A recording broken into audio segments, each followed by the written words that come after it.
Antes da nossa aula, cujo assunto é clamor pelo sangue de Jesus, nós gostaríamos de informar aos irmãos que Deus tem feito prosperar esta obra, não somente aqui no Brasil, mas em várias partes do mundo. Aqui está um pequeno testemunho de um grupo de crianças, aqui de jovens, adolescentes, que faz parte lá da igreja do Japão.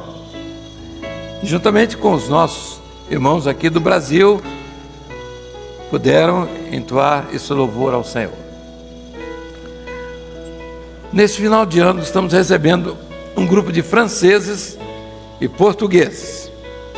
E logo no começo, em fevereiro, estamos recebendo um grupo de 50 pastores de 11 ou 12 países.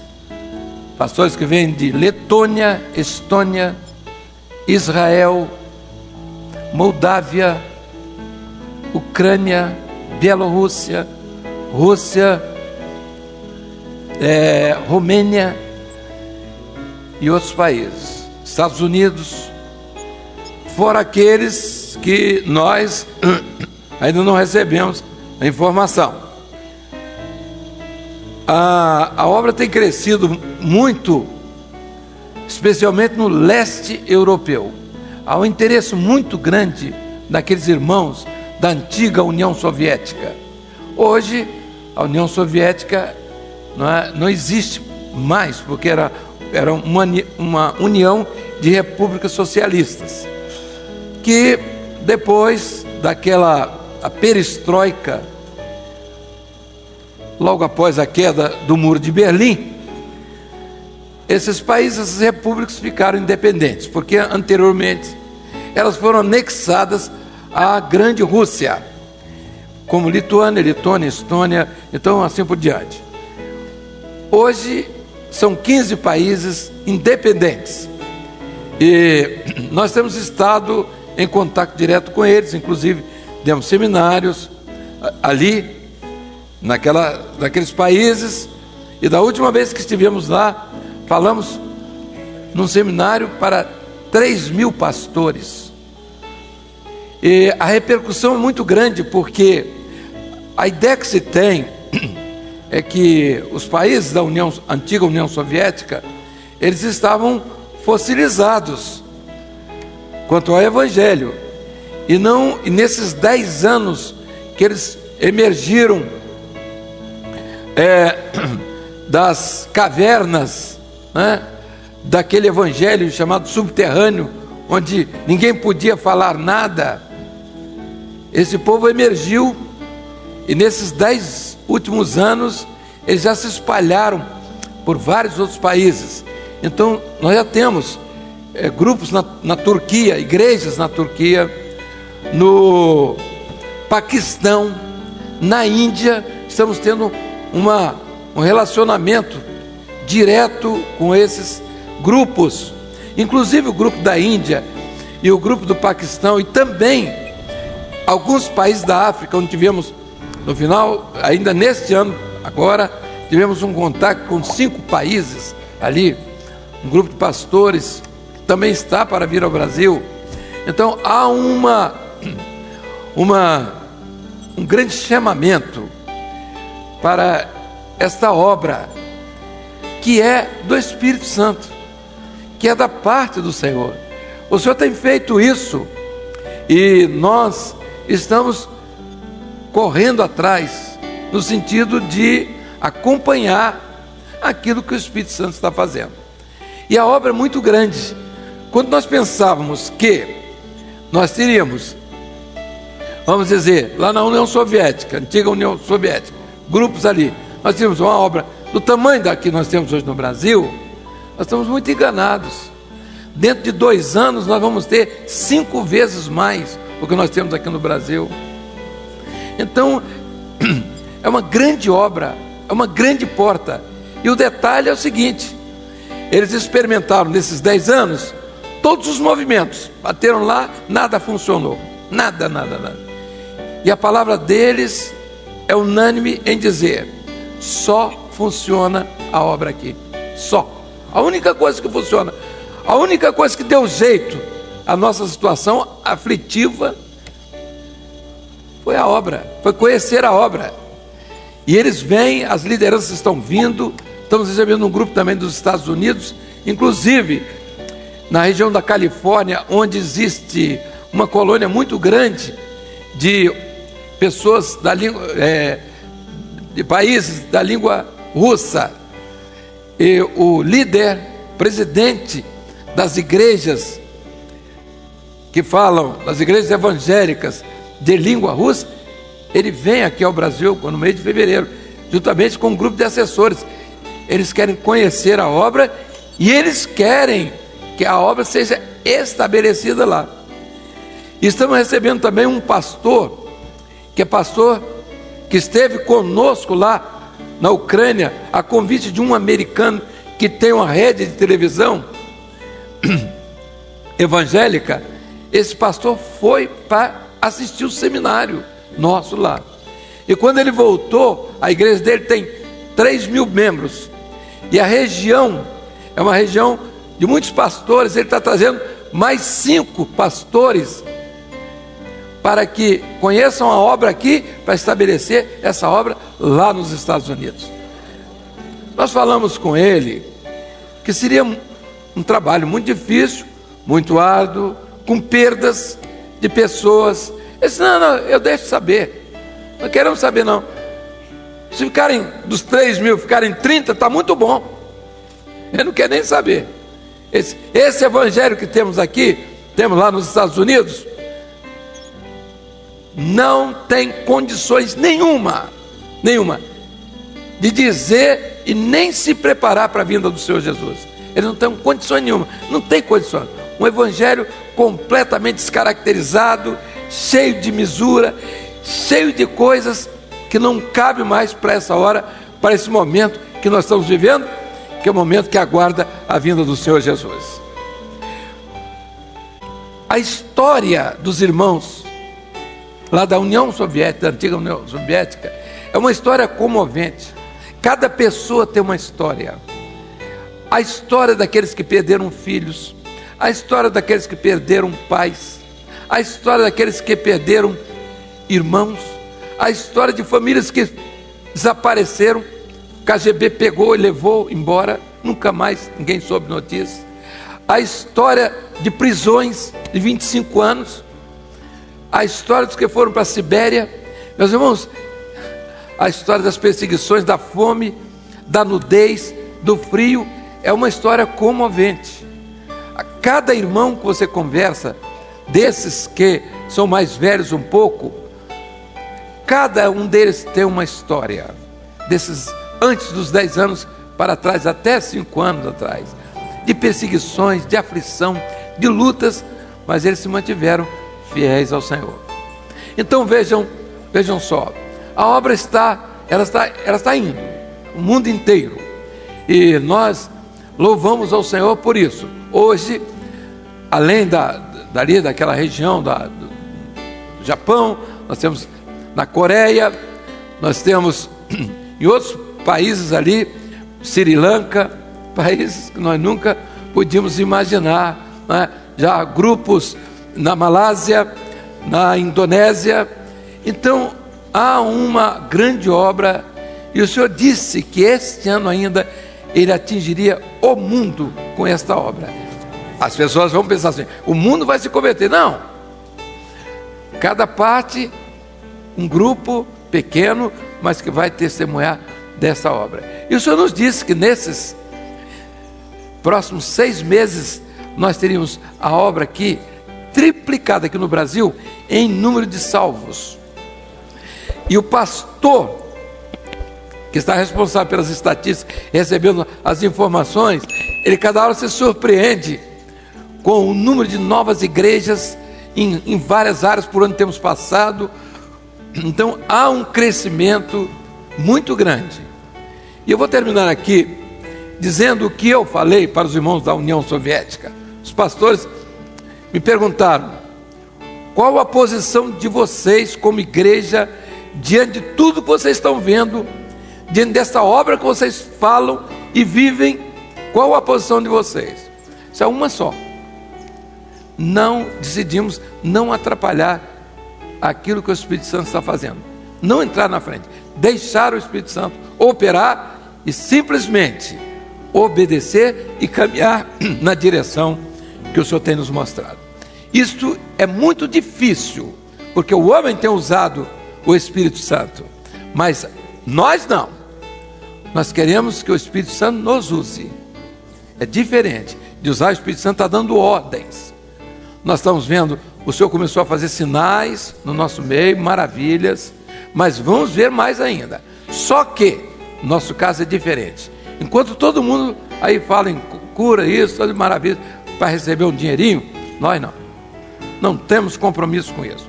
Enquanto alguns se colocam para serem homens shows, e depois eles caem para lá e tem uma dificuldade e acaba tudo, nós não. Nós somos um corpo, nós estamos ligados a um corpo, não somos homens shows.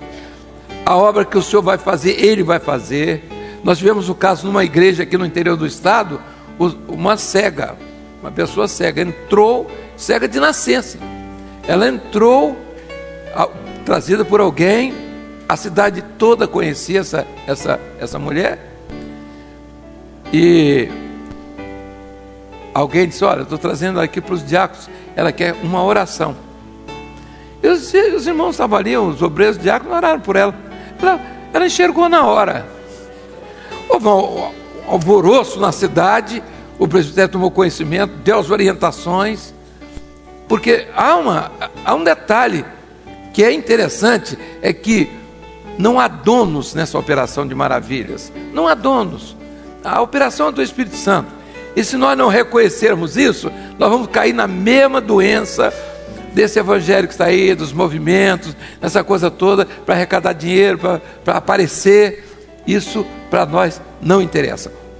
Nós vamos ter obra de maravilhas, mas o Senhor está nos dando os ensaios, primeiramente, aos poucos. Nós tivemos o caso aqui da menina, aqui, na área aqui de Valadares, recebemos todas as informações. A menina não andava, oraram pela menina, estava com gripe, estava gripada. Aí os irmãos foram orar e não sabiam que Deus queria operar naquela hora. A criança saiu correndo, andando. Chegou do lado de fora, o povo todo voltou para dentro da igreja. A igreja que tinha 50 membros, está com 200 e tantos membros, e o povo entrou e queria saber, e a cidade toda sabe, ficou sabendo. Tivemos até mudar de lugar, porque a casa era emprestada e o padre disse que não alugasse mais, para que esse povo que ele já conhecia, era um povo perigoso. Nós perigosos, imagine, não é a polícia nem o marginal que é perigoso, não, nós somos perigosos. Jesus curou certa vez, né? E a turma veio querendo matar Jesus, que tinha curado no sábado. É a mesma coisa hoje, a religião é a mesma coisa. A nossa grande luta, meus irmãos, não é contra o mundo, contra o pecado, não.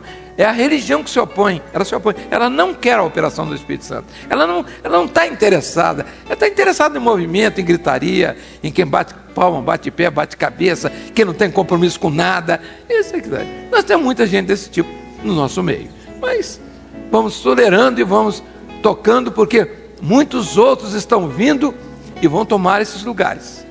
Nós temos até pedido em outras áreas, em outros períodos, que as pessoas até desocupem um lugar, deixar entrar um povo que quer, que vai receber uma bênção, está sendo preparado para ir embora, para o arrebatamento da igreja. Não há mais tempo que perder. E nós temos visto isso andando em todo o país. Andamos nesses 6 últimos meses, ou um pouco mais quase 20 mil quilômetros rodando de ônibus aí. Falamos a quase 150 mil pessoas, onde tivemos um grupo de 50 a 60 mil visitantes. As igrejas estão se enchendo de gente, e o Senhor tinha nos dado uma revelação, que os nossos templos não iam comportar o volume de pessoas que o Senhor ia trazer para a obra. E agora nós começamos a ver. Mas Deus proverá, nós vamos, não temos recursos para estar fazendo templo em todo lugar, mas daqui a um pouco os cultos vão ser nas casas, vai ser na frente do bar, seja onde é que for. Mas nós vamos fazer nas escolas, Eles quiseram que as escolas iam se tornar templos, né? Vai ser mesmo. O governo quer pegar as igrejas para transformar em escolas. Nós vamos fazer o contrário. Nós vamos transformar as escolas em templos. Já começou. Nós temos uma cidade aqui, no norte aqui do Espírito Santo. 4 rapazes estiveram numa reunião e voltaram para a cidade. Teve uma grande convocação, voltaram para a cidade. Não, vamos começar aqui, nós 4 aqui. Com uma semana tinham 80. Isso é, vamos reunir aonde? Não, vamos para a escola, vamos lá falar com o diretor, com o prefeito. O prefeito, não, perfeitamente. Aí uma classe aí para vocês, só que a classe já não está dando mais. Então vejam só, a obra está assim, numa igreja tínhamos 25 membros, com 15 dias depois o pastor apareceu lá, tinham 148 pessoas do lado de fora, não havia lugar. Aí ele marcou outra reunião na outra semana, tinham 180 pessoas, e continua o culto assim, uma passagem só, é um anúncio só. Há um povo sedento, há um povo interessado, há um povo que precisa de uma bênção, há um povo que quer uma bênção. O nosso assunto não é esse, mas é boa essa informação para que os irmãos aqui, que estão fazendo principiante, alguns vieram até por curiosidade, não é verdade? É uma curiosidade que o crente tem sempre essas coisas, né? Vai lá, vai no Manaim, o Manaim é bom, Manaim é uma beleza, tem sopa de tarde, tem beliche. Você já dormiu em beliche? Não, nunca nem. Beliche é uma coisa maravilhosa. Se você cair, os anjos te aquelas coisas, né? Uma caiu e disse, pastor, graças a Deus. Os anjos, não foi não, caiu em cima de uma gordinha, quase matou a gordinha, e ela não estava nem aí, feliz, caiu do beliche. Turma ronca, maravilha. Você já dormiu com gente roncando? É aquele, tem uma sinfonia, tem uns encerrando, outros chiando, outros miando, outros urrando, cada um. Tinha um companheiro que ele, dormindo lá, ele acordava o pessoal aqui, a 100 metros de distância. Nunca vi disso. Tivemos que botar um silencioso nele. Mas olha, de qualquer maneira, quem veio aqui, principiante, é um direito, né, para conhecer esta obra, para entender um pouco dela. Interessante, eu vou concluir aqui mais uma vez. Domingo passado, do seminário passado, que foi sábado passado, nós tivemos aqui um grupo de formandos da escola, uma faculdade de administração. Eles vieram aqui com o professor, queriam conhecer a estrutura do Manaim, perfeitamente. Eles já tinham estado na Aracruz, tinham estado na CST, Vale do Rio Doce. Então eles tinham concluído o curso, estavam aqui para ver essa área de administração de serviços e outras coisas mais. Terminada a visita, eles ficaram impressionados. Primeiro, nem as empresas que nós visitamos não chegam nem aos pés da organização de vocês aqui, não chegam nem aos pés, porque eles viram o sistema de água, abastecimento com tudo por computador, tudo, os postos, todos aqui são interligados por computador. Nós sabemos quantos litros tem em cada caixa d'água, nós sabemos quantos litros de vazão dos poços artesianos, tudo só, numa simples tela. Todos os locais, aquecimento de água, tudo, a temperatura, como está o nosso sistema de abastecimento de água para proteção de incêndios, nós temos tudo. Se houver uma deficiência qualquer, imediatamente acusa lá no computador, então eles viram o sistema, a água já passa por outro lado, é tudo assim. A energia elétrica, tudo para o computador. Essas fontes luminosas que nós temos aqui, liga e desliga no computador aqui. Então, a iluminação toda. Nós temos 2 serviços nós temos 2 geradores aqui, um grande gerador que substitui a energia do Manaim, e temos um pequeno, porque se faltou a energia da rede, né, que serve geral, entra um grande gerador. Se aquele gerador, por algum motivo, der defeito, entra um outro gerador, entra um terceiro gerador. Eles ficaram admirados em questão de segundos. Se faltar a luz, em segundos, 3 segundos, entra a luz nossa aqui direta, sem problema nenhum. Eles ficaram admirados com tudo isso, com a organização, com o povo, com tudo. Então, mas uma coisa ficou na mente deles. Alguns deles, o grupo resolveu assistir uma aula. E eles assistiram uma aula. Eles ficaram tão impressionados que disseram, olha, dá para a gente voltar, mas para fazer um seminário aqui? Gente que nunca esteve aqui conosco. Porque nós nunca vimos isso. Nós nunca vimos um lugar igual a esse. Nunca ouvimos nada igual. Nada igual. Então nós estamos, meus irmãos, nesse caminho. É isso aí mesmo. E a obra é isso mesmo. Há coisa mais bonita do que isso que está aqui? Do que esta obra, né, criadora que você vê aqui. As belezas ficaram admiradas. Como é que é? A árvore, então vocês passam a escada e desviam a árvore perfeitamente. Tem um buraco ali, a árvore passa e a escada passa. Você não corta os galhos para as pessoas passarem embaixo de jeito nenhum. A pessoa que se abaixa. Não é possível que a árvore vai querer se levantar para você passar. É mais fácil. Ai, mas que coisa, né? Não, mas é claro. Então, nós temos tudo nesse nível. Agora eles mesmos reuniram e disseram assim, nós queremos um culto agora de ação de graças pela nossa formatura, que não vai ser em canto nenhum, vai ser numa das igrejas. Já marcaram a igreja, já convidaram o pastor, fizeram um convite, um dos pastores aqui, que eles assistiram a aula. Não, nós queremos ele lá, porque nós queremos levar a turma toda, porque o outro grupo não pôde ir. Então, vai o grupo todo agora, são 2 grupos. Nós queremos esse culto lá, porque há uma coisa diferente no vosso meio. Há uma coisa, e é a mesma, que é uma operação do Espírito Santo. Meus irmãos, então, o assunto na nossa aula é clamor pelo sangue de Jesus. A palavra que nós vamos ler, o texto está no painel, 1 Coríntios 11, de 23 a 26. Vamos lá? 23 a 26, comigo. Porque eu recebi do Senhor o que também vos ensinei, que o Senhor Jesus, na noite em que foi traído, tomou o pão, e tendo dado graças, o partiu e disse, tomai e comei, esse é o meu corpo que é partido por vós. Fazei isto em memória de mim. Semelhantemente também, depois de cear, tomou o cálice, dizendo, este cálice é o novo testamento no meu sangue. Fazei isto todas as vezes que beberdes em memória de mim. Porque todas as vezes que comerdes este pão e beberdes este cálice, anunciais a morte do Senhor até que venha. Meus irmãos, esse aqui foi um texto que registra o momento quando Jesus estava sendo entregue às autoridades para ser crucificado e morto. Era a festa chamada da Páscoa, e na Páscoa eles ofereciam, imolavam um cordeiro, pegavam o sangue do cordeiro, cada família, e ofereciam holocausto ao Senhor. Naquele dia da Páscoa, o sacerdote pegava aquele sangue, ia de frente a cortinada que existia no templo. O templo tinha uma divisão, onde ficava o povo e o sumo sacerdote operava. Ele entrava ali para oficiar.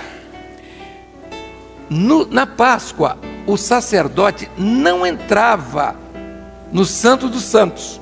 Ele vinha só em frente à cortinada e aspergia o sangue. Então o povo ia embora, que era o cume da festa da Páscoa. Então naquele dia o povo ia embora. Isso se dava aproximadamente ainda antes do escurecer, antes do cair da noite. Então era a partir de 3 horas, o povo já devia estar aproximadamente, toda a população já estava no templo. Os sacrifícios já tinham começado desde de manhã cedo, os holocaustos. Aqueles que vinham de longe traziam as ovelhas para esse holocausto. A partir daí então era feito então aquilo que era o culto chamado da Páscoa. A ovelha, então nesse caso era Jesus. Agora, então ele vai substituir todo aquele sacrifício que era do culto chamado do Velho Testamento, por isso é chamado Velho Testamento ou o culto da lei. Então Jesus agora ia substituir aquele cordeiro que eles imolavam. Só que a diferença é que Jesus agora era um cordeiro eterno. enquanto que aquele cordeiro era o cordeiro que simplesmente, né, morria ali, criava-se outro. Era uma sequência, né, nesse culto, onde se imolava então o cordeiro. Então Jesus é a figura do cordeiro. Ele se apresenta aos discípulos aqui, no caso que nós lemos, chama os discípulos, reúne, fala da Páscoa, e ele comemora antecipadamente a sua morte. E ele diz assim: eu estou fazendo essa comemoração até que se cumpra essa mesma comemoração lá na eternidade, que é aquela grande festa onde a igreja estará presente, e ele partilhará com toda a igreja, não com os discípulos só, mas com toda a igreja, aquela grande festa que será a Páscoa lá da eternidade. A palavra Páscoa vem da palavra passar. O anjo devia passar naquela noite, na noite da libertação do povo que estava no cativeiro do Egito. Um parênteses: o povo estava há 400 anos no cativeiro do Egito, o povo de Israel. Esse povo ia sair para a terra prometida. A terra prometida estava aqui, o povo ia passar pelo deserto, e levou 40 anos nessa passagem. Na saída aqui, ele estava no Egito, o povo estava cativo no Egito, 400 anos. Aí Jesus, no momento da saída, mata o cordeiro, asperge, pega o sangue, asperge na verga e nos umbrais da porta. A verga nos umbrais da porta. Vejam só, 400 anos no cativeiro. Quando eles saem aproximadamente 1.500 anos antes de Jesus. Está dando para entender? Antes dessa Páscoa de Jesus aqui, 1.500 anos. Portanto, 1.500 anos era o ofício religioso deles para entrar até o tempo de Jesus. Quer dizer, a lei, que era o culto chamado da lei, culto do Velho Testamento, era cultuado 1.500 anos. Então tinha o cordeiro, matava o cordeiro, tinha o sacerdote, que era o sumo sacerdote, depois tinha o templo, e tinha um dia especial para esse culto, que era o sábado. Os irmãos estão entendendo? Então esse era o culto chamado da lei. O culto da lei tinha esses 4 elementos. Tinha o sumo sacerdote, tinha o cordeiro, tinha o templo e tinha o dia especial. Vejam, os irmãos, o que é revelação e o que é religião. A religião diz o seguinte: na Bíblia está escrito sábado, então você tem que guardar sábado. Aí a pessoa fica assim: uai, de fato tem sábado aqui no Velho Testamento, está tudo cheio de sábado. Só que no Novo Testamento você vê lá que Jesus não guardou o sábado. Primeira coisa, quebrou logo o sábado. Mas vamos deixar para lá. Vamos deixar para lá, que Jesus não guardou, eu também não vou guardar. Não preciso guardar. Mas vamos a outro raciocínio. O culto da lei, então, tinha os 4 elementos. Tinha o cordeiro.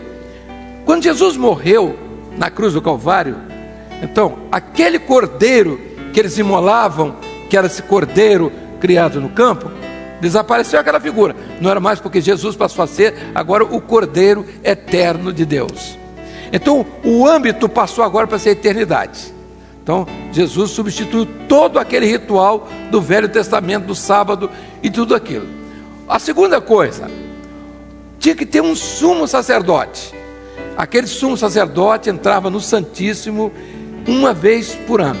O sacerdote vinha na Páscoa, ele ficava só na frente, ele não entrava, porque ele não tinha autoridade para entrar. Só quem tinha era o sumo sacerdote, uma vez por ano, não sem sangue. Então ele entrava no Santíssimo, ninguém via o ofício lá, ninguém sabia os segredos de Deus para o sumo sacerdote.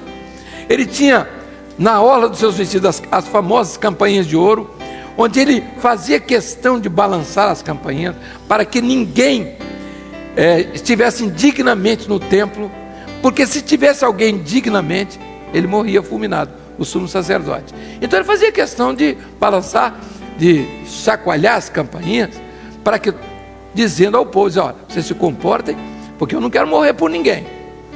Quando Jesus morreu, o que aconteceu? O véu do templo rasgou-se de alto a baixo. Então o homem agora não precisava mais do sumo sacerdote, não tinha mais o segredo do sumo sacerdote. O templo então agora, ele não tinha mais fundo, ele não tinha mais dimensão, passou a ser um templo eterno. É o homem diretamente com a eternidade de Deus, ele não precisa mais da intervenção do homem. Então acabou o sumo sacerdote. Primeiro, a ovelha não precisava mais, o sumo sacerdote estava dispensado. Quem passou a ser o nosso sumo sacerdote? Quem era o sacerdote, o sumo sacerdote da lei?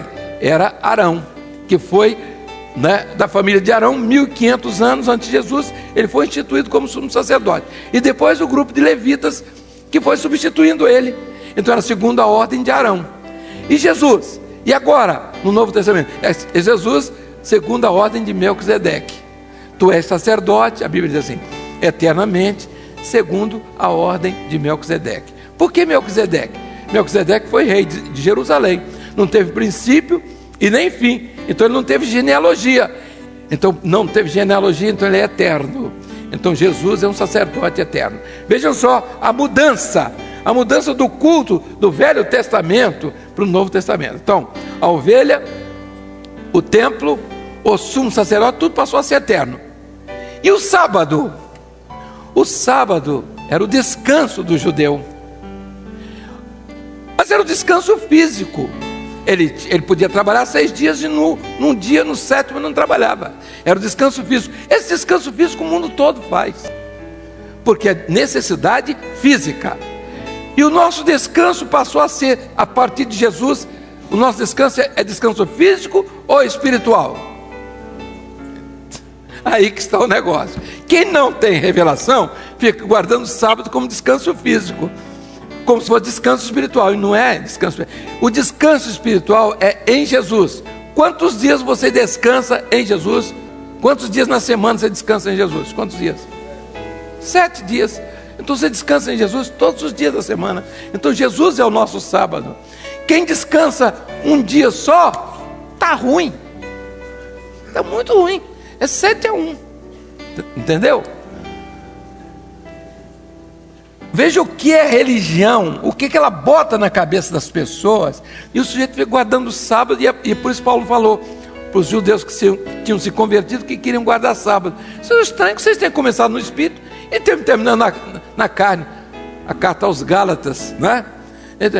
Vocês fazem diferença entre comer e tudo isso. O fraco come legumes. Ele diz assim: quem é fraco espiritualmente come legumes. É aquele negócio do sabatista, né? Não pode comer carne de porco, não pode não sei o quê, não pode, só tem que comer comida assim, de coelho, aquela coisa. Tá, tudo bem, você vai comer couve, alface, tá bom. Você quer fazer um regime?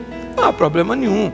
É possível até que carne não seja uma coisa muito boa, mas para nós não faz diferença. Você vai mais cedo não quer dizer nada, ou vai mais tarde também. É faca de 2 gumes. Tem uma turma que morre porque não come carne, e tem outra que morre porque come carne. Quem come carne morre, quem não come carne morre. Então faz qualquer coisa, não é? Agora, então eles têm essas tolices. Não faz isso, não faz aquilo. O pão tem banha de porco? Tem, então ele não come, porque o pão tem banha de porco. Quer dizer, essas bobagens assim. Olha, sábado não é dia de se receber, mas bota aqui, faço de conta que eu não estou vendo, entendeu? E não tem o caminho do sábado, não tem templo, não tem ovelha, não tem sumo sacerdote, não tem uma tolice. A religião, ela inventa uns negócios que não é nenhuma coisa e nem outra, e desvia o homem do caminho da verdade. Vejam só os irmãos. Então nós descansamos todos os dias. Então Jesus é o nosso sábado, Jesus é a nossa ovelha, porque tudo passou a ser eterno. Então Jesus assim: vinde a mim, os que estáis cansados, oprimidos, eu vos aliviarei e encontrarei descanso para os vossos corpos. Certo? Certo ou não? Para as vossas almas. Porque a alma, o descanso dela é em Jesus. O corpo, o descanso dele é na cama mesmo, e às vezes até trabalhando. Então vejam, outro detalhe. O mundo, domingo é o dia de guarda, tudo bem, então ninguém trabalha no domingo, Mas tem uma turma que é a semana inglesa, ninguém trabalha no sábado. O francês já quer fazer a semana francesa, que é na sexta-feira. E nós estamos esperando aqui no Brasil, todo mundo já sabe como é que vai ser aqui. Eu estava esperando que esse governo ia decretar feriado todos os dias do ano, né? Bom, exceto o dia do trabalho, porque no dia do trabalho todo mundo tem que trabalhar. Só que ia criar um problema. As férias iam ser quando? Aí a Câmara não ia aprovar de jeito nenhum. Não tem férias, não tem, né, licença prêmio, licença creme. Então vamos lá. Vejam os irmãos. O que a religião põe? Quer ver outro tipo? Eles não discernem o corpo, eles não sabem o que é revelação, porque não conhecem, eles conhecem letra. O que diz a Bíblia? A letra mata. E aí? O camarada guarda-salto está morto. Está na letra, morreu. O outro diz assim, só vai para o céu branco. Porque lá os mormons nos Estados Unidos, quando criaram o mormonismo, era exatamente isso, porque eles são racistas. Aqui no Brasil diz que o queimadinho também vai. Então, mas lá eles inventaram isso, que aqui no Brasil pode, lá não pode. Lá não entra preto lá, mormon não pode. Porque vê a ideia dos camaradas, que os filhos de Noé foi Sem, Cão e Jafé, foram os filhos de Noé.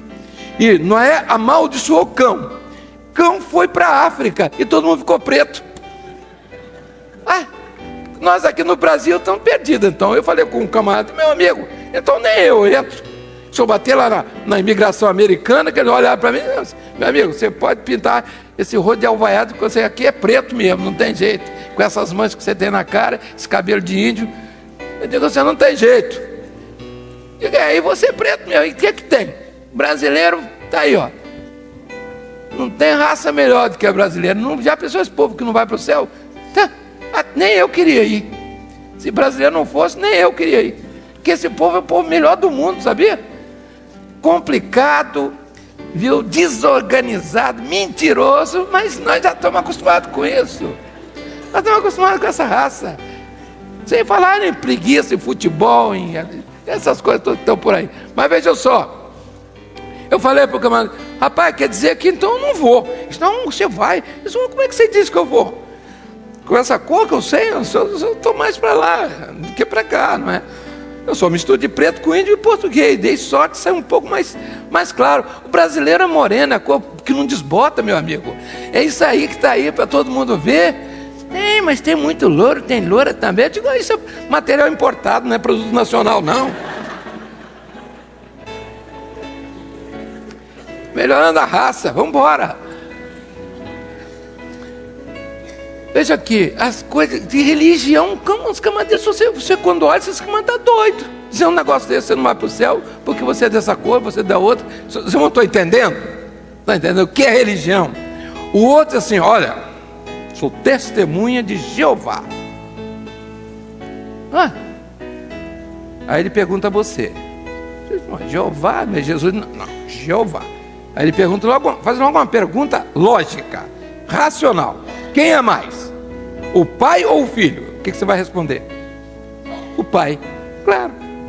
Pois é por isso que nós adoramos ao pai e o filho fica para depois. Mas e o que o pai diz? O pai aceita a adoração? Aceita? Sim ou não? Ele aceita os que o adoram em espírito e em verdade. E só tem o Espírito Santo quem tem Jesus. Quem não tem Jesus não tem o Espírito Santo. Então quem adora ao Pai sem Jesus não adora nem em espírito e nem em verdade. Porque só é dado o Espírito Santo a quem aceita Jesus, tem Jesus como seu Salvador. Porque Deus enviou Jesus para que Jesus realizasse a obra de salvação. Então a vida eterna está com Ele. E o Pai só aceita aqueles que foram lavados pelo sangue do seu Filho, porque é o amor de Deus que foi derramado para o homem. Eles desprezam o amor de Deus e ficam com o amor deles pela religião deles. Aí você pergunta, tem razão? Tem, só não tem revelação. Aí está a diferença entre razão e revelação. Então vejam só, quando Deus cria a sua obra criadora, Ele cria em dois sentidos. O primeiro é a obra criadora. A obra criadora é isso que você está vendo aqui, tá? Tudo que está aí em sua volta, né? O homem, tudo é a obra criadora, está aí. As plantas, os seres vivos, tal. Mas Deus cria também uma outra obra, que é a obra chamada redentora. Na obra criadora, você observa, as leis são perfeitas. A natureza, se você deixar a natureza como ela é, ela por si mesma ela se recicla, ela se reconstitui. Se você não mexer nela, se o homem não entrar nela, os animais que estão ali, as cadeias, né, produtivas e tudo de relacionamento. Mas se você entra, você mata, por exemplo, o tamanduá, você vai ter o formigueiro. Você não vai dar conta mais de formigueiro. Há regiões no mundo onde não se faz nada porque os formigueiros tomaram conta. Não se faz nada. Você não constrói, você não consegue plantar nada, que ninguém dá combate àquela quantidade de formiga. Então o que aconteceu? Houve um desequilíbrio. O desequilíbrio foi por quê? Foi por causa do tamanduá? Foi por causa da formiga? Não, foi por causa do homem. O homem destruiu o seu meio, está destruindo o seu meio ambiente.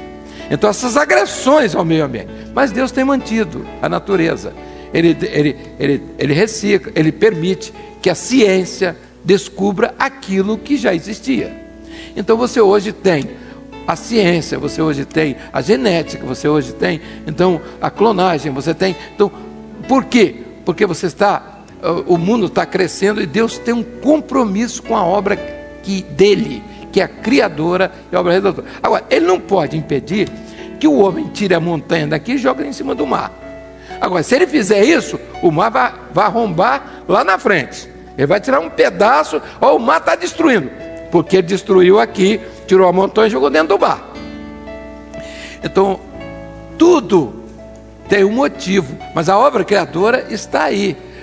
Hoje o homem é capaz de se comunicar com rapidez para todas as partes do mundo. Você está aqui, você pode ligar para a Europa, para a França, para a Europa, para a África, para a América, você pode ligar para qualquer lugar. Por quê? Porque é uma necessidade. Não é só a telefonia fixa, você tem a telefonia móvel. Então você pode ligar e esse enjoo que é o telefone celular, que ninguém aguenta, só quem está ganhando pela primeira vez, ou quem não usa, quem não usa. Eu, por exemplo, não gosto, não quero um telefone. Se você me der de graça um telefone, eu não quero. Agora, eu quero que todo mundo tenha, para quando eu telefonar, ele possa ouvir. Agora, eu mesmo não quero telefone, não. Mas aprecio na mão de todo mundo. Hoje é para você dar telefone para menino, né? Pega uma criança e daqui a pouco ela está zuretinha. Porque aquilo dali está comprovado que ataca o sistema nervoso central. Entendeu?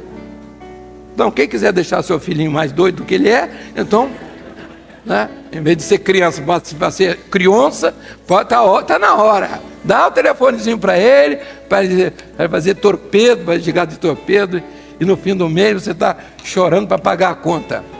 Tem muita gente doida, né? Aliás, doido tem em todo canto, né? Doido tem em todo canto. Tem aqui também, sabia? Na nossa igreja tem um fecho. É um fecho. Eu não posso dizer que não tem, porque toda a família tem um doido, não tem? Não tem? Tem. Vai procurar, se não tem na família, é o sogro, é a sogra, é o chinelo, é a nora. Tem alguém que é doido. Tá entendendo? E quando você não acha ninguém, sabe quem é o doido? É você mesmo.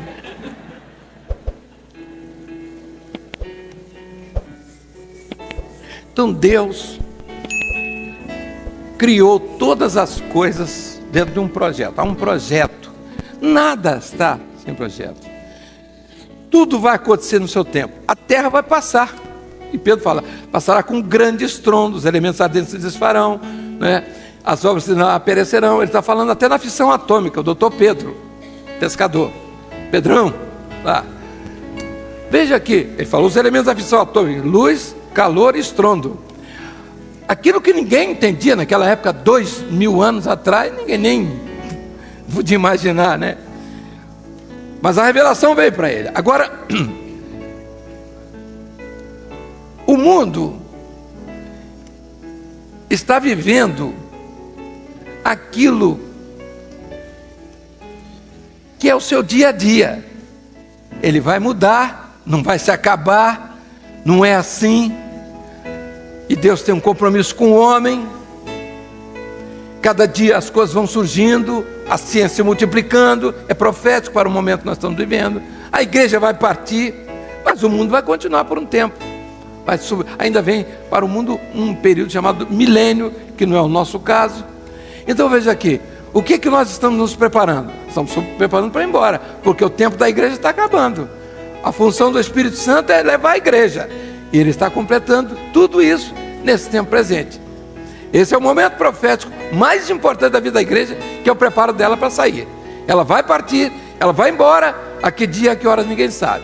Estamos há 2000 anos, no ano 2033 nós vamos completar 2000 anos, se é que existe um calendário. Eu não estou dizendo que Jesus veio no ano 2033, mas estou dizendo que ele pode vir antes também, ele pode vir até depois, ninguém sabe o dia. E se ele não vier agora, você pode ir, ninguém está te impedindo de ir, não é mesmo?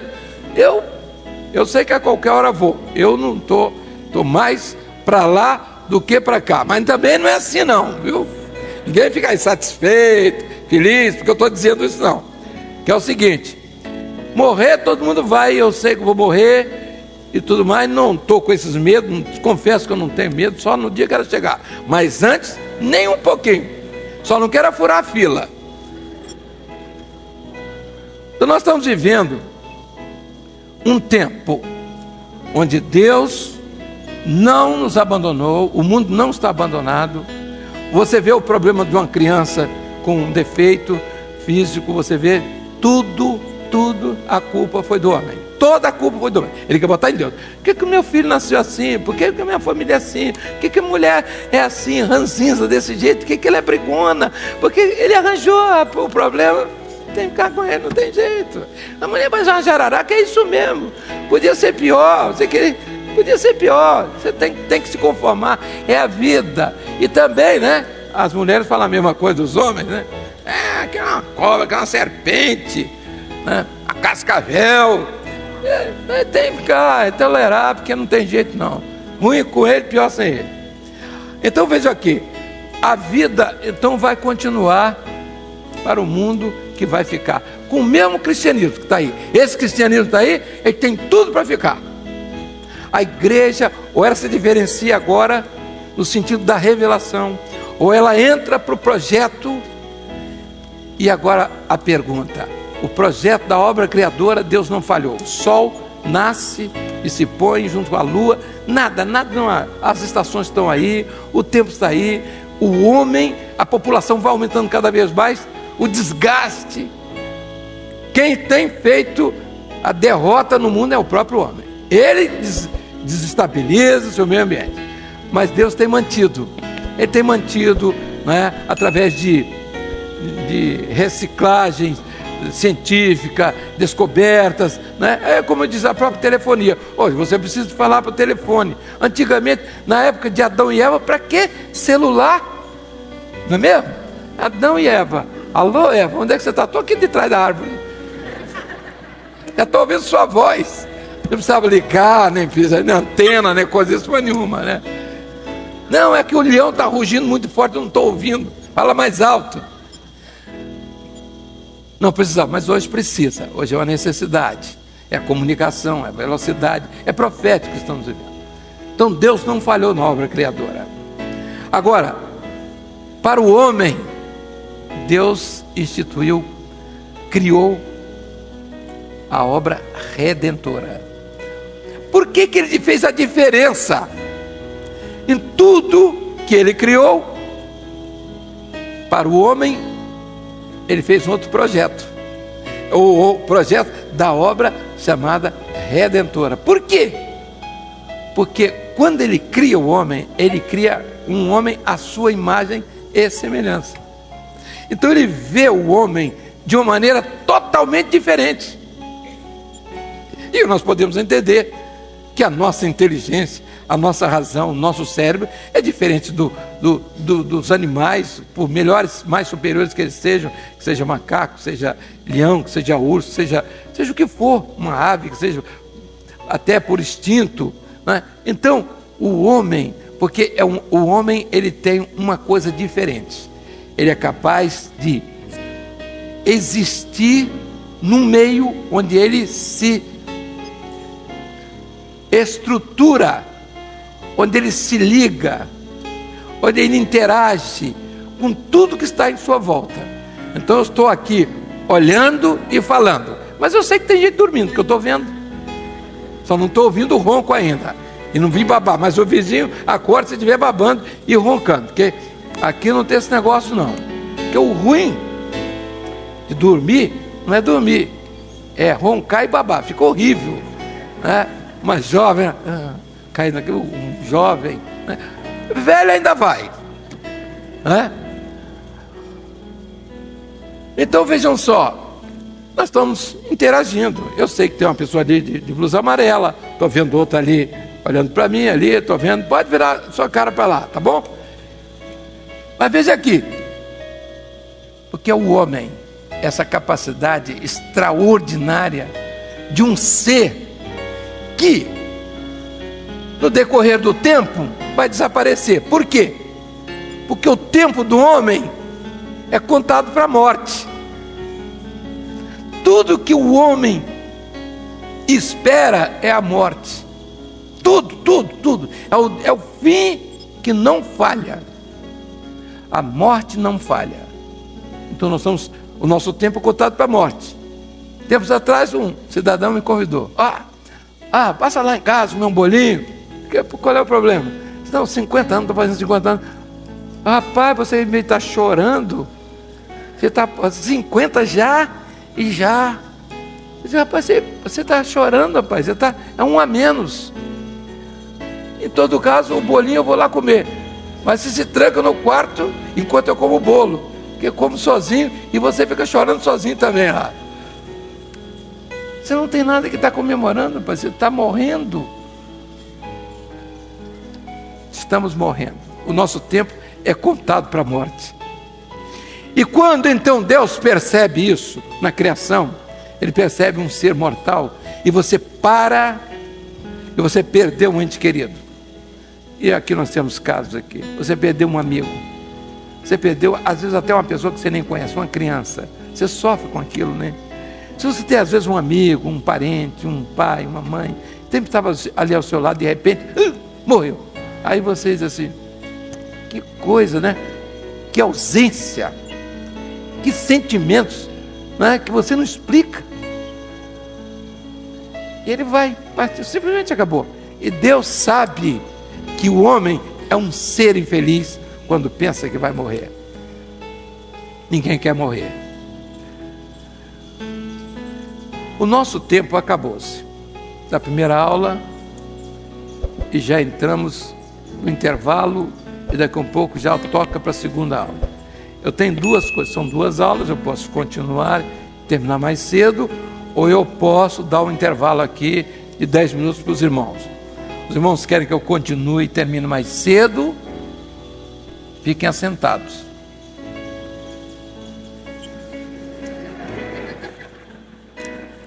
Olha, brasileiro é comodista, né? Você ganha qualquer eleição assim, sabia? E nego para levantar e botar um guindaste.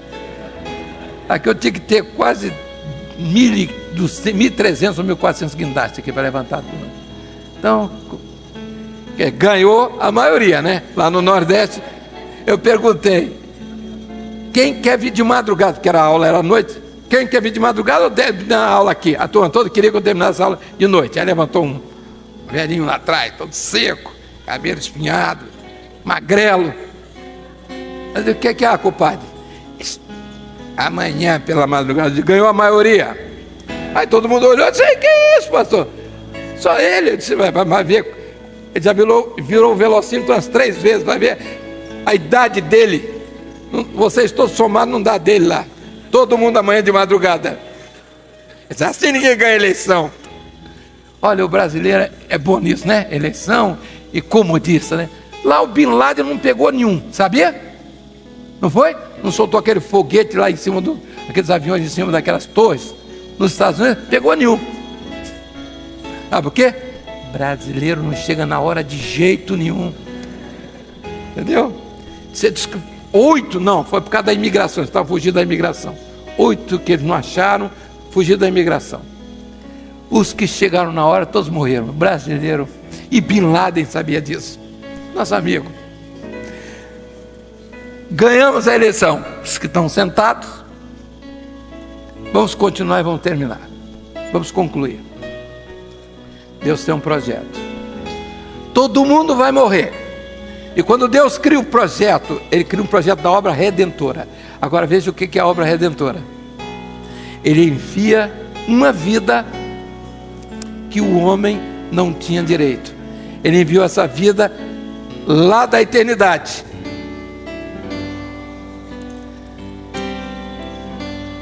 Como é o nome dessa vida? Como é que se chama? Jesus.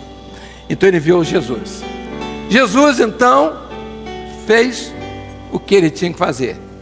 Era dar a sua vida. Ele deu a sua vida. Então ele derramou o sangue, não foi? Não foi? Derramou o sangue? Derramou o sangue. Então ele morre como toda a natureza humana vai morrer. Ele morre. O mesmo sangue biológico. Mesmo sangue biológico. Mas o que Deus faz? Ressuscita ao terceiro dia. Dá a ele o direito da ressurreição. Como nós vamos ter o direito também da ressurreição. Por isso Jesus diz assim: eu sou a ressurreição e a vida. Aí você começa a entender o projeto de salvação. Então Jesus morreu e derramou o seu sangue. 50 dias depois da ascensão dele, foi derramado o quê? O Espírito Santo, o Espírito de Jesus. Aquele sangue que ele derramou no Calvário era a figura do sangue que ele ia derramar para dar vida. Aquele corpo que ficou na sepultura, que era o dele, aquele corpo ia ressuscitar. E o sangue que ele derramou ia fazer parte desse corpo, para dar vida a esse corpo. Jesus pegou o pão e disse assim: o pão é símbolo do meu, o sangue é símbolo do meu Espírito. Agora nós entendemos então esses dois elementos que são a parte da igreja. A igreja é corpo e sangue. Esse sinal é para voltar para a aula. Nós já estamos nela. Vamos continuar. Corpo e sangue, é isso que todo mundo tem. Aqui está um corpo, aqui, desse magrelo aqui. Esse aqui. Todo gordo implica com o magro, né? É o meu caso aqui com você, rapaz. Eu vou te dizer uma coisa: há muitos anos que eu não vou em enterro de magro, só vou de gordo. E a minha tristeza é essa, que eu estou na fila, né? Então, voltando aqui, corpo e sangue, está aqui. Eu estou vendo o corpo, estou vendo o corpo de todo mundo, eu não estou vendo o sangue. Mas eu sei de uma coisa, que ele tem vida, já piscou umas 2 vezes aqui.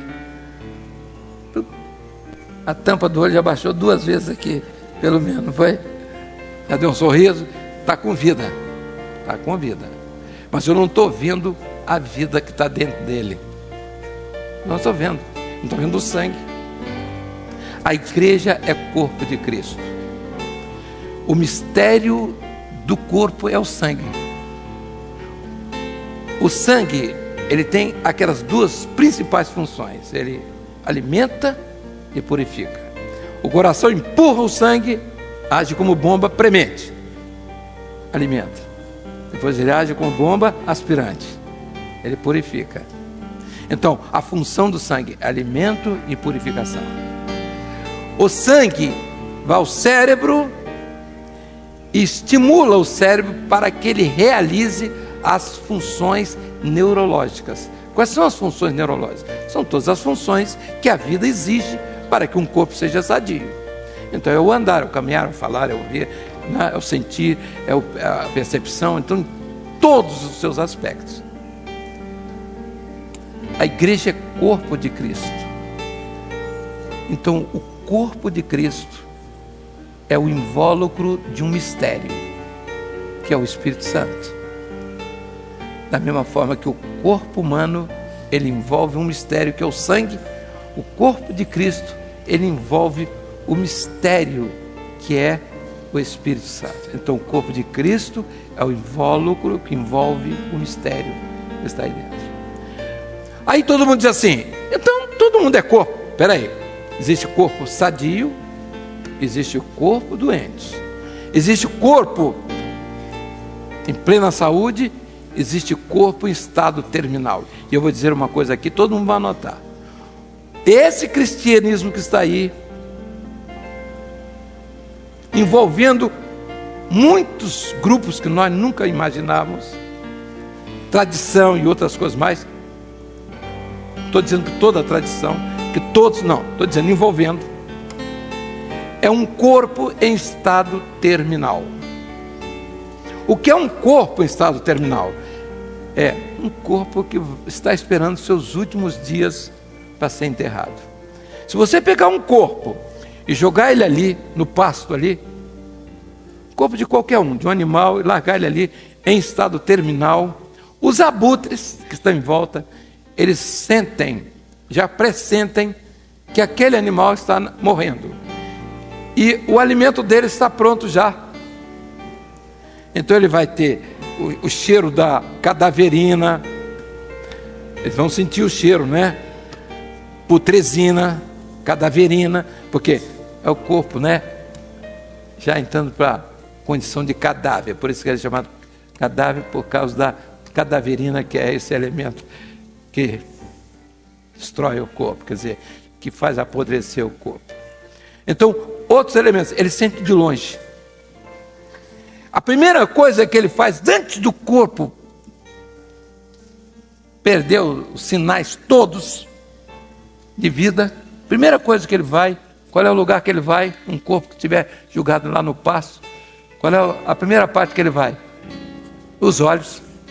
O abutre vai em cima dos olhos. Meus irmãos, a religião é assim, um corpo em estado terminal, o abutre já tirou os olhos de muitos. A segunda parte, sabe qual é? Quem sabe que ele vai? Ele vai no ventre, ele vai no aparelho digestivo para comer aquilo que está ali dentro, que é o podre, é o que a religião faz. Ela está atrás da comida, ela está atrás daquilo que engorda o corpo da religião, ela está atrás disso. E o abutre vai, é exatamente isso. A religião ela tem feito isso, tirado os olhos e tirado também o alimento. Ela vai nas duas coisas, porque ali ela decide tudo. Ela tem desviado a salvação, em vez de ser Jesus, é Maria, é João, Antônio, Sebastião. Na palavra de Deus só existe um caminho. Jesus diz assim, eu sou o caminho. Quando ele diz assim, o artigo aí é definido ou indefinido? Definido. Então, a questão de salvação é conhecer português. Se você conhece português, sua salvação está garantida. Porque Jesus diz assim, eu sou o caminho. Se ele dissesse assim, eu sou um caminho, aí o artigo é indefinido. Já pode entrar no Mobral aqui, a turma. Então, se Jesus é o caminho, o artigo é definido, você sabendo português, você vai para o céu. Agora, se ele é um caminho, então um caminho é qualquer um. Qualquer caminho. Então, você pode escolher outros caminhos. E eu vou perguntar, nos outros caminhos, o Espírito Santo está, sim ou não? Por quê? Aí que é a pergunta. Porque o Espírito Santo é o Espírito de Jesus. Não é o Espírito de Pedro, não é o Espírito de Maria, não é o Espírito de Paulo, é o Espírito de Jesus que ele trouxe da eternidade. Os irmãos estão entendendo? Ele trouxe então o Espírito eterno. Ele trouxe. Ele deu esse Espírito. Por que ele deu esse Espírito? Por que ele deu o Espírito Santo? Essa é a pergunta. Agora tá aí. Quem souber, já vai mais cedo para casa. Não precisa continuar no seminário, vai embora.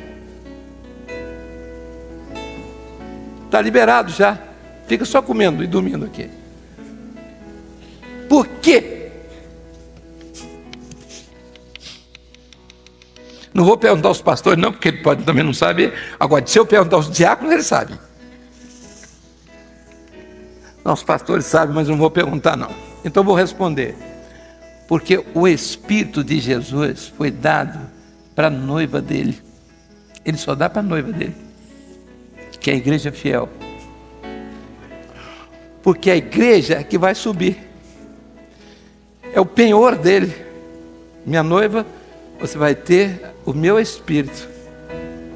Pois quando ele pega o cálice, esse bebê dele todos.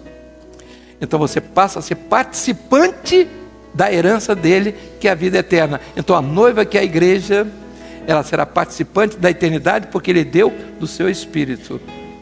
Está entendido? Vocês têm pregado isso assim? Está pregando? Gilson, você que é sabido. Está nada. Então veja aqui. Então a igreja, mas ele anota tudo. Anota isso também, Gilson, faz favor. Fica... Você fala japonês, inglês, parece um monte de bobagem. Anota isso aí. Então veja aqui. Então a preocupação de Jesus foi dar o Espírito Santo. Aí diz assim: enviarei para vós outros o quê? O meu Espírito, o Espírito de consolo, de conforto. Estarei convosco todos os dias, até a consumação dos séculos. Então, aí eu vou perguntar: Pedro pode fazer isso? Podia fazer isso? Podia? Pode? Você vai aceitar o Espírito de Pedro? De Paulo? De Maria? De João? De Paulão? De Pedrão? De Mengão? Mengão não. Entendeu? Vai ser rebaixado. Se você aceitar, vai ser rebaixado. Eu estou dizendo. Você não vai ser mais crente.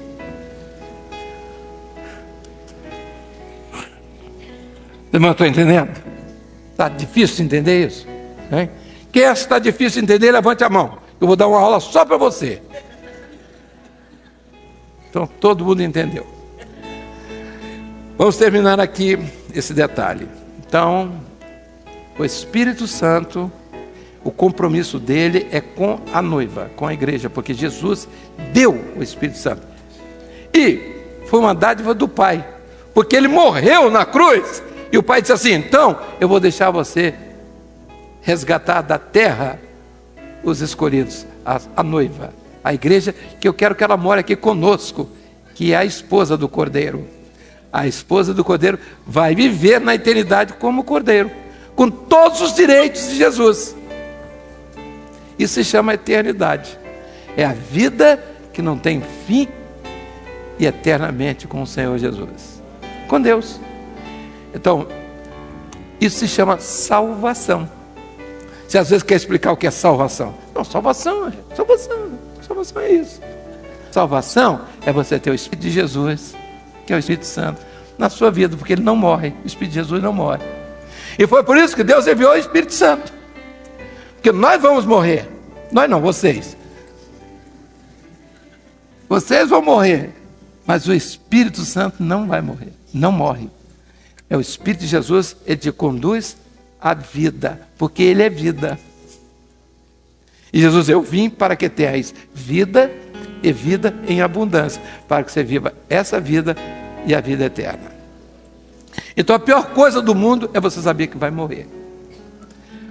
Mas quando você tem Jesus, você entende que você passou da morte para a vida, que a sua vida. Então você cumpre o objetivo de Deus, é não deixar o homem que ele criou à sua imagem e semelhança não ter direito a uma vida com ele, não conhecer aquilo que ele preparou para o homem.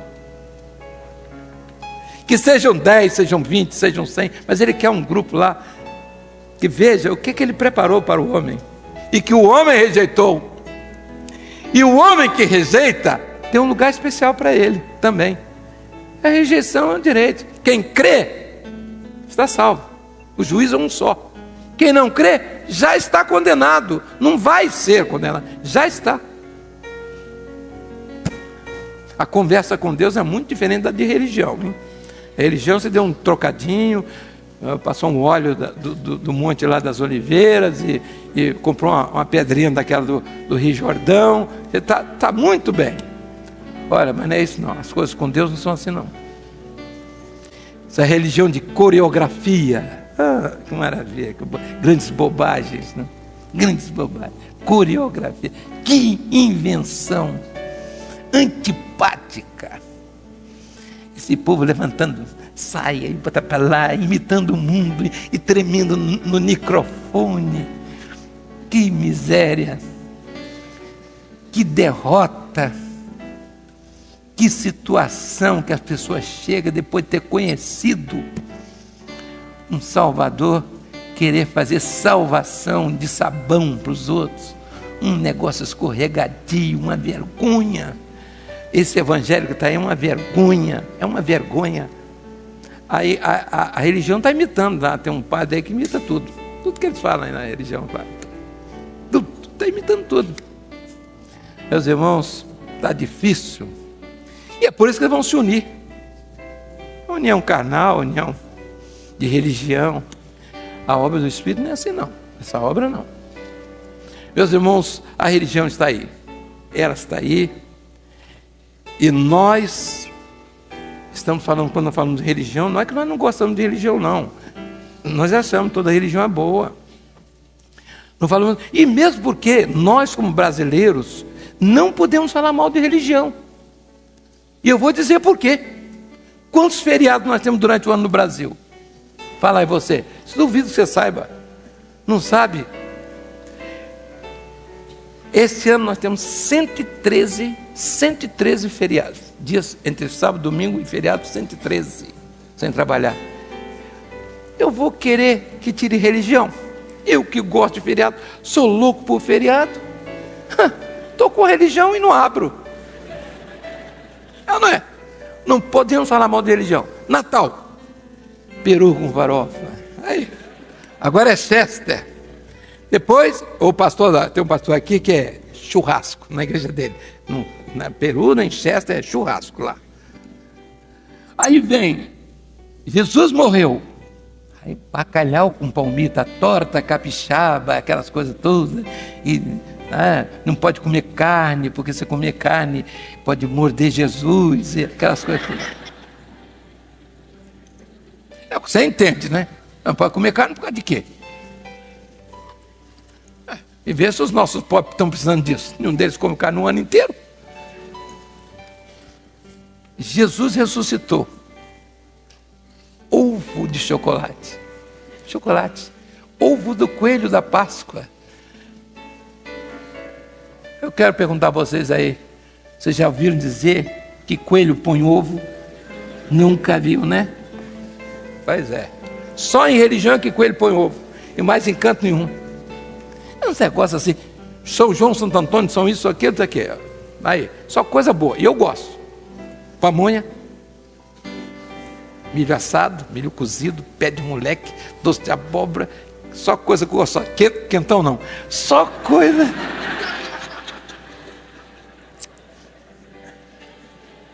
Ele chega a sentir o gosto, né? Dureza. Você tem que enfrentar isso nesse período. Não é fácil não, né? É fácil. Nós não podemos falar mal de religião. E toda religião é boa. Agora, salvação e vida eterna é um projeto que vem da eternidade. Sabe o que a religião fez? Ela achou que Deus errou. E ela criou uma porção de coisinhas. Biscoitinho aqui, outra coisinha ali, uma velinha para levar na mão, para o defunto poder sair cheirando aquilo, aquele sebo pegando fogo, uma aguinha para cima e aquele monte de coisa.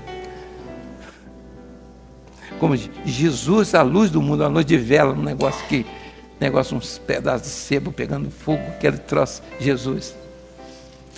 É dureza. Você, quando começa a ver a religião, você começa a ver a vergonha que ela é. Quando eu falo religião, eu não falo das pessoas. Eu conheço religiosos, pessoas de direitos, pessoas de bem. Conheço, eu não vou dizer que eu não conheço. Eu acho até que são até melhores do que eu. confesso, eu quero até dizer isso, muito melhores que eu. São pessoas acho até notáveis. Alguns nem casam, outros ficam fazendo esse molecado por aí, mas nem casam. E eu não faria isso nunca. Né? Então veja aqui, a religião, não estou falando de religiosos, estou falando de religião. A religião em si toda ela é boa, mas vida eterna é coisa diferente. A religião ela inventa uma coisinha aqui porque Deus falhou. Deus devia ter feito assim. Então Deus fez assim, nós vamos modernizar agora. A nossa religião agora é moderna. Todo mundo, aeróbica, né? E chitãozinho e chororó, e não sei mais o que. Não, o chitãozinho e chororó eu até gosto, né? As andorinhas voltaram, eu também voltei. Ah, coisa linda. Andorinha voltando é coisa muito boa. Ah, veja só, agora, vida eterna, salvação. E as pessoas se entusiasmam com isso, né? Ei, balança para lá, balança para cá. E eu digo o seguinte, a pior religião, eu vou dizer agora, a pior religião qual é? Maranata. Ouviram? Maranata. Bem baixinho para ninguém saber que é a pior religião que existe. Sabe por quê? Porque religião é um negócio que todo mundo chega e todo mundo... É o barco de Zebedeu, que manda sou eu, e lá vai aquele negócio. Entendeu? Religião é assim. Vem muito... Pastor, eu queria dar um testemunho. Vamos aqui, um testemunho. Há 30 anos atrás... 30 anos atrás... Eu quero lá saber o que aconteceu há 30 anos atrás. Eu quero saber o que está acontecendo agora. Porque Santo Agostinho disse... Eu sei quem é esse camarada. Não, viveu no ano 500 e não sei o que, grandes coisas. Eu estou aqui e não vi nada disso. Eu quero saber agora. Quero saber agora. O Espírito de Deus está operando agora, é hoje. Eu não quero saber de ontem, não. Pastor, eu trouxe aqui, eu queria cantar um hino aqui, para a glória. Fui eu mesmo que fiz. Para a glória do Senhor. Eu vou cantar. Aí vem e canta. Os passarinhos já voaram, mas nunca chegaram na hora, e depois caiu todo mundo no canto, e depois pegou a mora, lá vai aquelas bobagens, entendeu? Aí o outro diz assim, pastor, tem aqui uma poesia. Só poesia? É época do Natal, o senhor me bota aí um galalau, um marmanjo, não tem vergonha na cara. Chega lá, ô irmão, vem fazer uma recitativa aqui do Natal. Aí abre aquela cortina com aquele monte de lençol velho rasgado. Ele puxa para lá e puxa para cá, o troço não abre. Quando aparece, parece aquela figura. Irmãos, eu quero recitar aqui uma poesia em homenagem ao Natal. O Natal já vem chegando, bem alegre e jovial. Nisso penso de noite, vem chegando o Natal. Grandes coisas, grandes bobagens. Pastor, tem uma poesia da minha autoria, e o senhor me deu esses dias atrás. Olha, irmão, vai estar aqui. Você de lá e eu de cá. Entre nós dois passa um riacho. Você de lá dá um suspiro, eu de cá dou um mergulho. Vê se nós vamos deixar uma palhaçada dessa nas nossas igrejas. Vê? Aonde? Religião gosta disso, é por isso que a nossa é a pior que tem. Não deixa fazer isso. Como religião, não tem pior. Agora os irmãos entenderam, porque não é boa, né? Vem falar, vem contar mentira não, hein? Porque eu tive uma visão, não teve visão coisíssima nenhuma. Não teve visão coisíssima nenhuma. Fui procurado por um grupo lá no presbitério. Pastor, novo pastor, levou um grupo de intercessão, 2 pessoas lá. A irmã que teve uma visão e queria contar aqui para o presbitério. Eu trouxe a irmã, porque é uma coisa muito importante. Foi perfeitamente, vamos sentar, tudo bem. A irmã, pastor, simpática, uma coisinha linda ela. Pastor, eu queria contar aqui uma visão que eu tive, mas eu só queria contar para o presbitério. Você pode contar. Contou lá primeiro. Eu sei mais alguma? Tem mais umas 2 ou 3, mas eu vou contar mais uma. Eu disse, não, mais uma já é o suficiente. Ela, segunda. Aí eu virei para o pastor, você não tem discernimento, não? Eu disse, por quê? Isso é uma mentira que ela está falando aqui. Contou 2 mentiras aqui. Você não está vendo que eu não vou crendo no negócio que você está dizendo aqui? O Espírito Santo está me revelando que ela é mentirosa. Está lá no seu grupo de intercessão? Tira essa depressa do grupo de intercessão. Ele fica assim olhando para mim, ficou padre, você não vai cair aqui não, vai cair lá fora. Eu não estou aqui para dar água de açúcar para ninguém não. Vai mentir no outro canto, aqui não. O pastor ficou vermelho e ficou toda a ó, você vai ver esse negócio direitinho, tá entendendo? Vai ter discernimento disso aqui, que isso aqui não é assim não. Dom espiritual não é isso não, isso aqui não tem nada de dom, ela não tem nada. Ela inventou uns troços da cabeça dela e ó, você vai fazer um tratamento médico que você está precisando, hein? Vai lá, vai cuidar da sua vida. A outra ficou tudo assustada. Você também tem alguma visão para contar?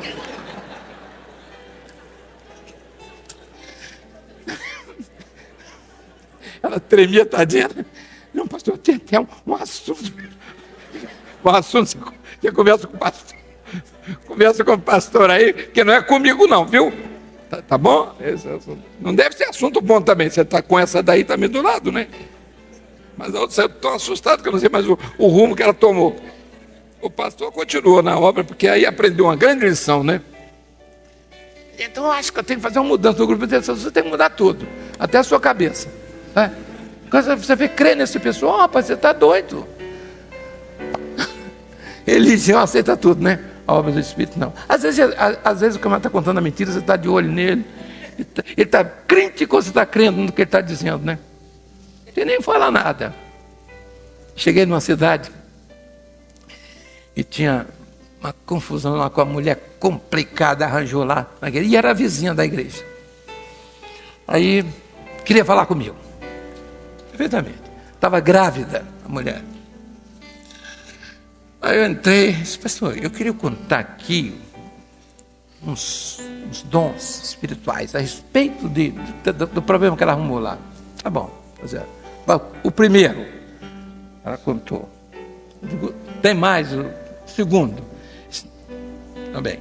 Não, tem mais. Eu digo, não, você vai parar aí, que o senhor me revelou que o senhor tem. Não é verdade não, isso é mentira. Viu? Só se recolha, viu? Vai para a sua posição, você vai buscar o Senhor. Primeiro que o senhor não tem dom. E segundo, que o espírito que está na sua boca é espírito de mentira. Entendeu? A senhora está entendendo? Aí ela começou a passar mal. Eu disse, eu que não sei pegar neném, se nascer esse neném aqui, eu estou perdido. Senhor, não deixa nascer agora não, senhor. Passou mal a mulher. Mas não vai enganar não. Eu podia ter deixado, até falei, senhor, eu deixo ou não deixo? Eu disse, não deixa não. Eu digo, senhor, você vai fazer a responsabilidade. Se o neném nascer, você vai mandar alguém para pegar. Porque eu não entendo disso não. O clamor pelo sangue de Jesus é uma dádiva para a igreja. A igreja vai partir. Nessa hora, ela precisa desses alimentos. Ela precisa desse alimento. O clamor é algo interior. Você vai clamar pelo sangue de Jesus, você vai clamar por vários motivos. Você vai clamar por uma necessidade de comunhão, por uma libertação que você precisa naquele instante, por uma vitória, seja ela, às vezes uma questão de saúde, seja um livramento. Então, porque o Senhor está nos dando essa bênção, como deu a Israel. Israel estava 400 anos no cativeiro do Egito, mas na hora da saída, ele bota sangue na verga da porta e nos umbrais da porta. Então agora nós vamos botar sangue na verga e nos umbrais da porta, porque estamos de partida também. Estamos indo embora. Agora é o clamor. De que forma nós vamos clamar? Vamos gritar? Fazer o que o pessoal faz aí? Não, o clamor é algo interior. Aquilo que nós fazemos para dentro, ninguém sabe, a nossa comunhão com o Senhor. E como resultado, vem o livramento, às vezes vem um dom espiritual, vem uma libertação, vem um alívio das nossas tensões, das nossas preocupações. Nós vivemos nesse mundo assim. Entramos numa repartição, tratar de um assunto, às vezes somos maltratados, então aquilo ali é uma operação, né? O adversário vê a luz, entrou a luz aqui, ele pula de lá. Aí você já vai no clamor para ele não te ver. O clamor, porque o clamor te esconde. O clamor é a revelação, é a luz de Deus na sua vida. E quem está na luz, as trevas não enxerga não. Se você ligar um farol em cima de uma pessoa, ela não sabe quem é que ligou o farol não. Entendeu? Então, você acendeu, é o clamor. É o momento que nós estamos precisando. Nós estamos passando pelo mundo. Nós estamos vivendo esse momento. Nós estamos caminhando numa estrada escura. Nós precisamos da luz de Jesus. Tudo que nós estamos dizendo aqui, nós estamos cobertos pelo sangue de Jesus. Nós estamos escondidos. Porque nós estamos falando de coisas espirituais que são profundas. E é por isso que as pessoas, para virem para cá, elas fazem um jejum lá embaixo, fazem madrugada. Elas são chamadas a fazer isso. E as pessoas às vezes deixam de fazer e perdem uma bênção. E são atingidas muitas vezes. E nós temos tido cuidado de estar nesse clamor, nessa comunhão, porque tudo que o Senhor quer para esse momento da saída. O clamor pelo sangue de Jesus, quando eu clamo pelo sangue de Jesus, eu clamo por uma necessidade. Eu digo assim: Senhor, eu clamo pelo teu sangue, para o Senhor me dê esse livramento de mente. A minha mente, ela está fixada naquele objeto ali, naquele objetivo, naquele elemento que não te agrada, é coisa que não te agrada. Me dá um livramento. E você vai lutar com aquilo. E Deus vai te dar a vitória. E Deus vai te dar. Tem gente que vê o problema e quer ficar dentro do problema porque gosta daquilo. Ele gosta e ele não sabe que se Deus der uma libertação, aquilo acaba na vida dele. Ele não sabe. É como tem gente com bicho de pé. Tem um bicho de pé, ele gosta do bicho de pé e começa a coçar o bicho de pé. Ele não quer tirar o bicho de pé, porque dá aquela coceirinha às vezes gostosa. Ele só quer tirar quando vai para o pronto-socorro, que o dedo está aquela batata de todo tamanho do bicho de pé. Aí ele começa a sofrer e chorar: ai, cortou meu dedo porque tirou o bicho de pé. Entendeu? No começo é a coceirinha boa. Então veja aqui, pecado é assim, é a mesma coisa que alisar a cabeça de cachorro danado. Então você tem que estar à distância. Se você quer servir ao Senhor, se amanhã o Senhor te chamar, se o Senhor vier buscar a sua igreja, você tem que estar no clamor. É a vitória que você precisa, toda hora, todo instante, a todo momento. E quanto mais você clama, mais Deus vai te dando vitória, vai dando vitória à igreja, vai dando vitória em todas as coisas, no seu lar, na sua vida, na vida do seu filho, seu marido. Não podemos deixar nessa hora do clamor. Então, quando eu clamo, eu morro para isso. Eu esqueci disso.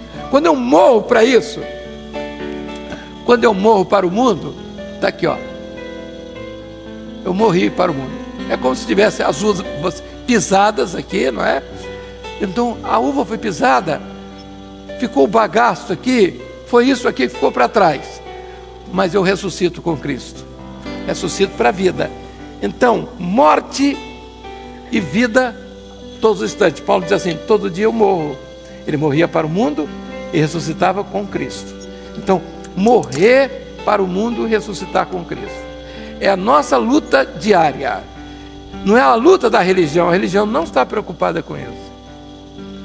A religião não está preocupada em corresponder às bênçãos de Deus através da gratidão, do serviço, da fé. É a fé sem compromisso. Ela está aí. Fala de Cristo, fala de Jesus, está tudo bem. Hoje se diz que o Brasil tem 27% da população de evangélicos. Que engano. Que engano. Nós não estamos iludidos com isso. Se a polícia fosse prender os evangélicos que estão por aí com esse nome, estava arriscado não prender ninguém, por falta de provas. Nem ia prender ninguém. Não tem provas de que é cidadão evangélico. Ele se veste igual ao mundo. Ele fala a mesma palavra do mundo. O vício é o mesmo do mundo. A idolatria é a mesma do mundo. A religião é a mesma do mundo. Que diferença que ele tem? Olha a diferença. Ele é mundo também. Muito bem. Então o clamor pelo sangue de Jesus é isso.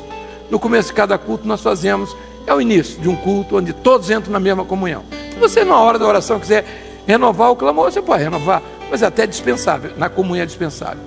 Todas as vezes que você vai entrar na presença do Senhor é pelo sangue. A porta da graça só se abre pelo sangue. É pelo sangue que eu clamo agora. Eu não vou cantar um louvor antes, não. Eu primeiro clamo, depois eu canto o louvor. Eu clamo porque é o meu momento de comunhão. É ali que Deus abre as portas. Portanto, vamos terminando aqui. O clamor pelo sangue de Jesus não é uma nova doutrina. Desde Adão e Eva, né? Eles pecaram, o Senhor disse: mata um animal, o sangue estava ali. Caim e Abel vieram, Caim ofereceu o fruto da terra, Deus não aceitou. Fez tudo para agradar a Deus, fez o que a religião faz. Deus não aceitou. Enquanto que Abel ofereceu o cordeiro, Deus aceitou, porque era o sangue do cordeiro, 4.000 anos antes de Jesus. Deus não muda, Deus não mudou, o projeto dele é o mesmo, é do cordeiro, é do sangue, é isso aí. O clamor pelo sangue de Jesus é a nossa necessidade nessa hora. O significado é o cálice, não é? A comunhão, pisar das uvas, tomar o cálice, a ressurreição. A vida, a Bíblia quando fala em vida, ela fala em vida, nova vida, novo nascimento, que é para a vida eterna. Então você tem duas vidas, uma é essa vida e a outra que o Senhor te dá, que é a vida eterna. Quanto mais eu clamo, mais vida eu tenho. Que vida? Vida eterna. Mas eu clamo simplesmente, o sangue de Jesus tem poder, o sangue de Jesus... Não, eu clamo pelo sangue de Jesus quando eu estou precisando de uma libertação. Quando eu me liberto aqui, o clamor entrou na eternidade, então meu tempo está contado para a vida eterna. Esse é que é o grande significado. A prática é orar sem cessar. Às vezes não sabia que era orar sem cessar, muita gente rezar sem cessar. Pai, nós sentamos no céu, isso aí é rezar sem cessar. Orar sem cessar é o clamor. Você ter um coração cheio do clamor, não tem lugar para pecado. A ação interior é vida e purificação. Meus irmãos, nós vamos parar aqui. Nosso tempo está esgotado. Alguma coisa podia se falar mais, mas é totalmente dispensável. Todos entenderam. Vocês sabem que o caminho é Jesus. O sangue de Jesus é o Espírito Santo. A vida que Ele tem para você é a vida eterna, através do Espírito Santo. Todos vamos morrer, mas todos que estão em Jesus vão ressuscitar, né? É a nossa esperança, é a nossa expectativa. A obra criadora vai toda desaparecer, mas a obra redentora, ela está de pé. É a vida que Jesus nos dá para entrarmos um dia na eternidade. Tudo vai desaparecer aqui e nós vamos continuar na grande eternidade de Deus. Vamos ficar de pé.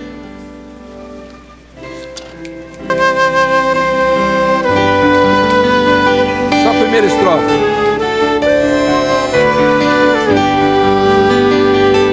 Que sobre a amarga cruz revelaste teu amor, tu que vives, ó Jesus, vivifica no Senhor. Vem, ó Jesus, Senhor, nossas almas despertar com teu santo e puro amor. Vem, Senhor, nos inflamar.